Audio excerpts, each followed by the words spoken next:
President Obama wraps up his family vacation to Hawaii a little later today, and when he gets back to Washington, he'll face for him what could be a harsh new political reality, a resurgent Republican Party taking over in the House and apparently ready for battle. NBC's chief White House correspondent Chuck Todd has the latest on this. Chuck, good morning. Happy New Year. Happy New Year, Matt. Good morning to you. Well, look, while the president's delaying the start of his new work year by another day, Washington's preparing for that new political order you were talking about, including the swearing in of a slew of new Republicans elected last November, which has given Republicans control of the House. Everybody, last chance. Today, the president is doing what many Americans may wish they could do, extending his holiday vacation an extra day. And as is par for the course for every president, he's done a little work, including Sunday, signing the 9/11 workers' health bill into law. But unlike last year's Hawaiian vacation, when the president had to deal with the failed Christmas Day terrorist attack, this has been a quiet 12 days away from Washington. He's played 5 rounds of golf, went to his favorite Honolulu restaurant, hung out with his old Hawaiian friends, and worked out every day but Christmas, when he visited with U.S. troops stationed on the island.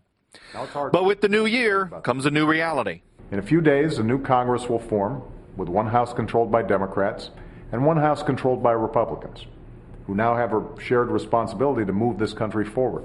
For their part, Republicans are itching to start flexing their muscles. Darrell Issa, the incoming chairman of the House Government Reform Committee, who recently called the Obama White House one of the most corrupt in modern times, says he plans to put the administration under a microscope.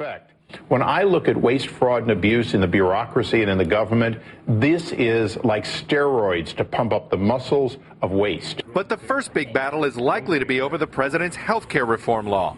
Republicans believe they can get it repealed, at least in the House. If we pass this bill with a sizable vote, and I think that we will, it'll put enormous pressure on the Senate to do perhaps the same thing, but then after that, we're going to go after this bill piece by piece. I think this fight's going to continue to 2012, and it's going to move from Washington to the states. After health care, Congress will have to decide whether to raise the country's debt ceiling, which is essentially the equivalent of raising the limit on the country's national credit card. It's an issue that's got Tea Party Republicans particularly fired up. Raising the debt ceiling to me is absolutely irresponsible. And the administration is gearing up for the fight. The impact on the economy would be catastrophic. I mean, that would be a worse financial and economic crisis than anything we saw in 2008.